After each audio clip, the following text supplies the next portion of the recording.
సంవత్సరాల తరబడి ఎన్ని మందులు వాడినా మీ మోకాల నొప్పులు తగ్గట్లేదా? ప్రాణ పెయిన్ క్లినిక్ లో అత్యాధునిక చికిత్స.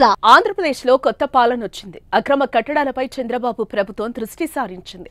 రాష్ట్రంలో ఎక్కడ అక్రమ కట్టడాలు ఉన్నా సరే నేలమట్టం చేయాలని స్పష్టమైన ఆదేశాలు ఇచ్చింది. దాంతో అధికారులు కాకినాడలో గల ద్వారంపూడి చంద్రశేఖర్ అక్రమ కట్టడం వద్దకు రాగా ద్వారంపూడి అడ్డుకున్నారు. దీనిపై తెలుగుదేశం పార్టీ సోషల్ మీడియాలో ఆ దృశ్యాన్ని పోస్టు చేసింది.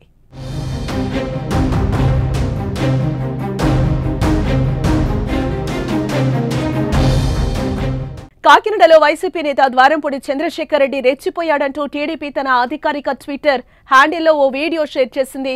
కాకినాడలో కార్పొరేషన్ స్థలాన్ని కబ్జా చేసి అక్రమంగా భవనం కడుతున్నారని ఆరోపించింది. దీనిపై కార్పొరేషన్ అధికారులు ద్వారంపూడి బినామీ అనుచరుడికి నోటీసులు జారీ చేశారని పేర్కొంది. ఈ నోటీసులకు స్పందించకపోవడంతో అక్రమ భవన నిర్మాణాన్ని కూల్చడానికి అధికారులు వచ్చారని వివరించింది.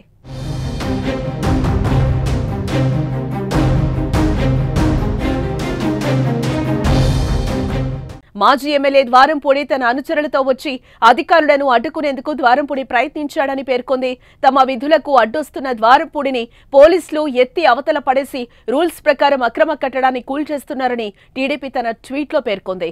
ప్రభుత్వ అధికారుల విధులకు ఆటంకం కలిగించిన ద్వారంపూడిపై చట్టపరంగా చర్యలు తీసుకునే అవకాశం ఉందని ట్వీట్లో పేర్కొంది.